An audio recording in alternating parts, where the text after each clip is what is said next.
Shalom adik-adik. Shalom. Apa kabar semuanya? Luar biasa. Kakak harap kalian juga semua sehat. Kita mau memuji Tuhan. Adik-adik siap bergirang? Pasti dong. Yuk kita semua bangkit berdiri. Saya bergirang. Mengapa kau bergirang? Saya bergirang. Apa sebabnya? Saya bergirang. Ceritakan pada saya. Karena saya anak Tuhan.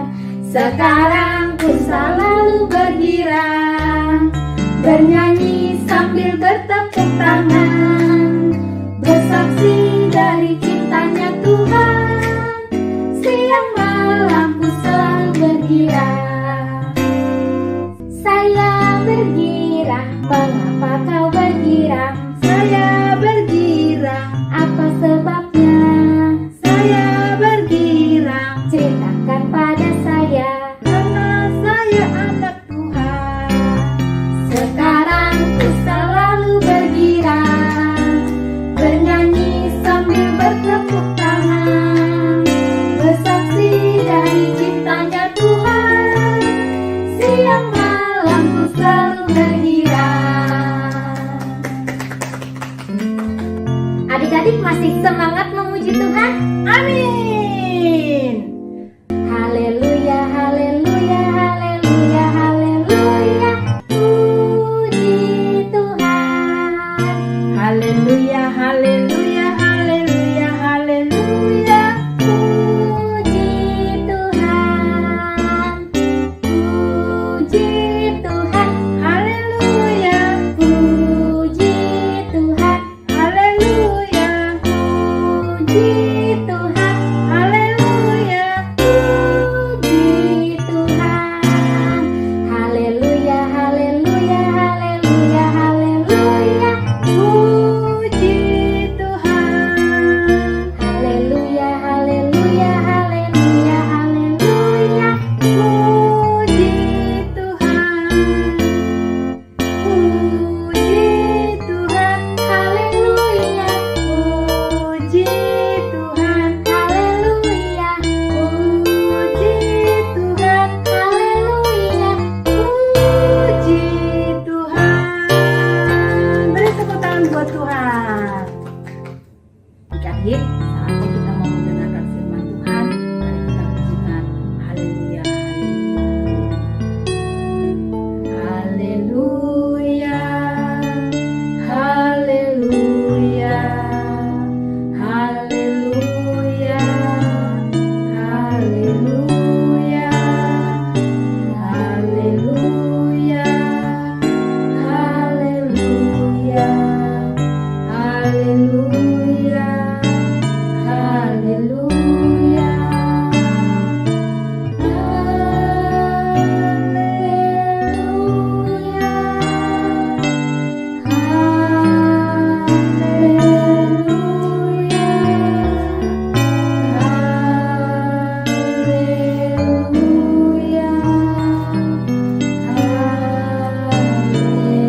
haleluya, haleluya. Mari adik-adik kita siapkan hati kita untuk mendengar setiap firman yang akan disampaikan. Kita mau duduk diam mendengarkan firman-Nya. Haleluya, haleluya, haleluya, haleluya. Shalom. Kurang kencang suaranya. Shalom. Wah, ini baru semuanya sudah pada siap untuk mendengarkan firman Tuhan. Kita sudah memuji memuliakan nama Tuhan. Saatnya kita mau duduk diam untuk mendengarkan firman bersama-sama. Yuk, sebelum kita mendengarkan firman, kita mau berdoa lagi. Ya, semuanya tutup matanya. Lipat tangannya, mari kita berdoa. Tuhan, kami mau mendengarkan firman-Mu. Tuhan, tolong kami semua supaya kami, Tuhan, mengerti firman yang disampaikan. Kau berkati kakak yang akan menyampaikan firman-Mu. Kau berkati kami juga semua. Terima kasih Tuhan. Dalam nama Tuhan Yesus kami sudah berdoa. Haleluya. Amin. Coba bayangkan apa yang terjadi jika semua orang yang Tuhan ciptakan sama warna kulitnya. Kebiasaannya, bakatnya, semua hanya bisa nyanyi. Tak ada yang bisa main musik. Semua bisa menari. Tak ada yang bisa bekerja sebagai tukang. Bosan. Tak ada yang membangun rumah bila tidak ada tukang yang bisa mengerjakannya, bukan? Itu sebabnya kita perlu berterima kasih untuk perbedaan yang Tuhan adakan, agar kita bisa saling menolong. Di Kaisarea ada seorang pria suka memberi kepada umat Yahudi yang dalam kesulitan.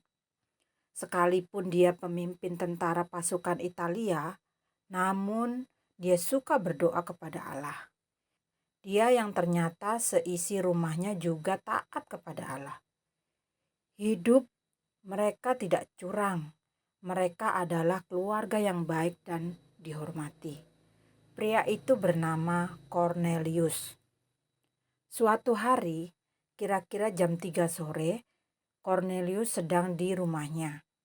Dia heran sebab tiba-tiba dia melihat suatu penglihatan. Tampak dengan jelas kepadanya seorang malaikat Allah masuk ke rumahnya dan berkata kepadanya, "Cornelius." Dengan gemetar dan takut, dia menatap malaikat itu baik-baik dan berkata, "Ada apa, Tuhan?" Jawab malaikat itu, "Semua doamu dan pemberianmu telah naik ke hadirat Allah dan Allah mengingat engkau. Sekarang, suruhlah beberapa orang ke Yope untuk menjemput seorang yang bernama Simon dan yang disebut Petrus. Ia sedang menumpang di rumah seorang penyamak kulit yang juga bernama Simon yang tinggal di tepi laut." Setelah malaikat yang berbicara kepadanya itu meninggalkan dia, Cornelius yang taat ini segera memanggil 2 orang hambanya serta seorang prajurit yang saleh dari orang-orang yang selalu bersama-sama dengan dia. "Pergilah ke rumah Simon si penyamak kulit.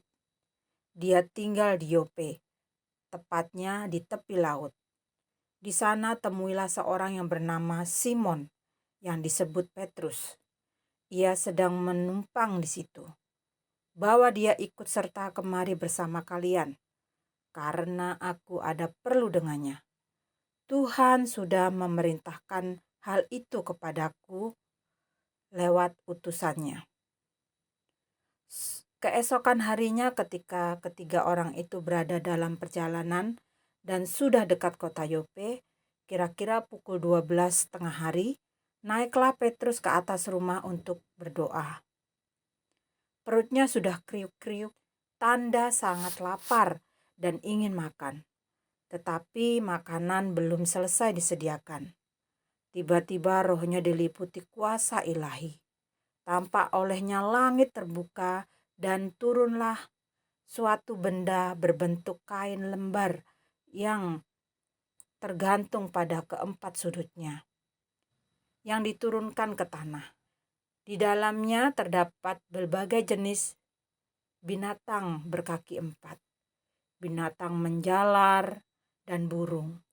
Petrus heran, sementara itu kedengaranlah olehnya suatu suara yang berkata, "Bangunlah hai Petrus, sembelihlah dan makanlah." Tetapi Petrus menjawab, "Tidak, tidak Tuhan, tidak, sebab aku belum pernah makan sesuatu yang haram dan yang dilarang olehmu untuk dimakan."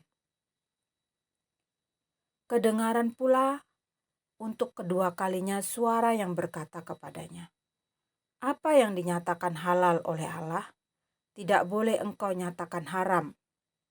Demikianlah hal itu terjadi, berulang sehingga sampai 3 kali, dan segera sesudah itu terangkatlah benda itu ke langit. Petrus bertanya-tanya di dalam hatinya, apa kiranya arti penglihatan yang telah dilihatnya itu? Sementara itu telah sampai di muka pintu orang-orang yang disuruh oleh Kornelius dan yang berusaha mengetahui di mana rumah Simon si penyamak kulit. Permisi, apakah benar di sini tinggal seorang pria bernama Petrus? Mereka memanggil seorang dan bertanya, apakah Simon yang disebut Petrus ada menumpang di rumah itu?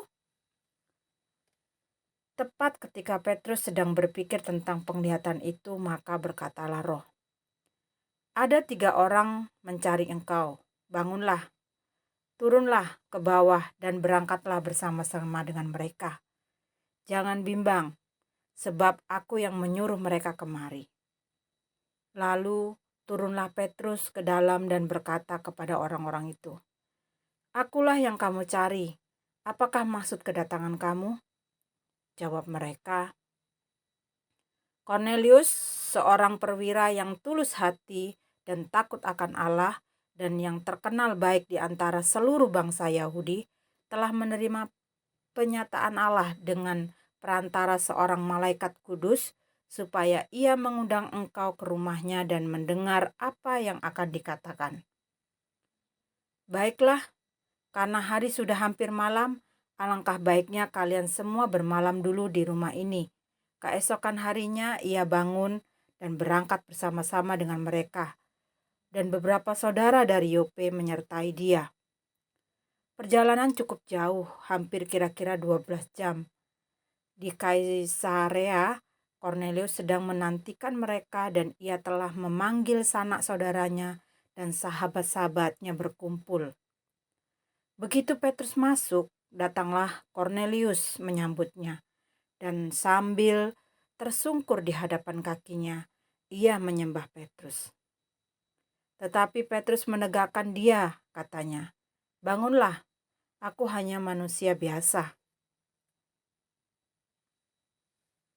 Dan sambil bercakap-cakap dengan dia, ia masuk dan mendapati banyak orang sedang berkumpul. Ia berkata kepada mereka, kamu tahu betapa kerasnya larangan bagi seorang Yahudi untuk bergaul dengan orang-orang yang bukan Yahudi atau masuk ke rumah mereka. Tetapi Allah telah menunjukkan kepadaku bahwa aku tidak boleh menyebut orang najis atau tidak tahir. Itulah sebabnya aku tidak berkeberatan ketika aku dipanggil, lalu datang kemari. Sekarang aku jadi tahu apa sebabnya kamu memanggil aku. Jawab Kornelius, 4 hari yang lalu kira-kira pada waktu yang sama seperti sekarang, yaitu jam 3 petang, aku sedang berdoa di rumah. Tiba-tiba ada seorang berdiri di depanku, pakaiannya berkilau-kilauan, dan ia berkata, Kornelius, doamu telah didengarkan Allah dan pemberianmu telah diingat Tuhan di hadapannya. Suruhlah seorang ke Yope untuk menjemput Simon yang disebut Petrus. Ia sedang menumpang di rumah Simon, seorang penyamak kulit yang tinggal di tepi laut. Karena itu segera kusuruh orang kepadamu dan dengan senang hati engkau telah datang. Sekarang kami semua sudah hadir di sini di hadapan Allah untuk mendengarkan apa yang ditugaskan Allah kepadamu. Lalu mulailah Petrus berbicara kepadanya. Sesungguhnya aku telah makin mengerti bahwa Allah tidak membedakan orang. Setiap orang dari bangsa manapun yang takut akan Dia dan yang mengamalkan kebenaran adalah berkenan kepadanya. Itulah firman yang ia suruh sampaikan kepada orang-orang Israel, yaitu firman yang memberitakan damai sejahtera oleh Yesus Kristus, yang adalah Tuhan dari semua orang. Kamu tahu tentang segala sesuatu yang terjadi di seluruh tanah Yudea, yaitu tentang Yesus dari Nazaret. Bagaimana dia berjalan berkeliling sambil berbuat baik dan menyembuhkan semua orang yang dikuasai iblis, sebab Allah menyertai dia. Dan kami adalah saksi dari segala sesuatu yang diperbuat Tuhan Yesus di tanah Yudea maupun di Yerusalem. Namun mereka telah membunuh dia dan menggantung dia pada kayu salib. Yesus itu telah dibangkitkan Allah pada hari yang ketiga, dan Allah berkenan bahwa ia menampakkan diri. Bukan kepada seluruh bangsa, tetapi kepada saksi-saksi yang sebelumnya telah ditunjuk oleh Allah, yaitu kepada kami yang telah makan dan minum bersama-sama dengan dia. Setelah ia bangkit dari antara orang mati, dan ia telah menugaskan kami memberitakan kepada seluruh bangsa dan bersaksi bahwa dialah yang ditentukan Allah menjadi hakim atas orang-orang yang hidup dan orang-orang mati. Tentang dialah semua nabi bersaksi bahwa barang siapa percaya kepadanya, ia akan mendapat pengampunan dosa oleh karena namanya. Ketika Petrus sedang berkata demikian, turunlah Roh Kudus di atas semua orang yang mendengarkan pemberitaan itu, dan semua orang percaya yang menyertai Petrus tercengang-cengang karena melihat bahwa karunia Roh Kudus dicurahkan di atas bangsa-bangsa lain juga. Sebab mereka mendengar orang-orang itu berkata-kata dalam bahasa lidah dan memuliakan Allah. Lalu kata Petrus, bolehkah orang mencegah untuk membaptis orang-orang ini dengan air, sedangkan mereka telah menerima Roh Kudus sama seperti kita? Jadi, baptislah kalian di dalam nama Yesus Kristus. Saat itu mereka seisi rumah Kornelius dibaptis. Pak Petrus, mohon tinggallah beberapa hari untuk memberi kami pelajaran lebih jauh bagaimana menjadi murid Tuhan Yesus Kristus. Maka tinggallah Petrus beberapa hari lagi bersama-sama dengan mereka. Luar biasa. Terbukti bahwa Tuhan Yesus tidak membedakan suku, bangsa, ras, golongan. Tuhan Yesus benar-benar mencintai semua orang dan berkenan kepada semua suku bangsa manapun yang percaya kepadanya dan melakukan kebenarannya. Baik adik-adik, sekian firman Tuhan, mari kita berdoa. Tuhan, terima kasih. Kami sudah mendengarkan firman-Mu Tuhan. Engkau berkati kami semua. Kami juga mau Tuhan menyaksikan kebaikan-Mu Tuhan untuk orang sekeliling kami Tuhan. Bahwa Engkau menerima semua orang Tuhan apa adanya.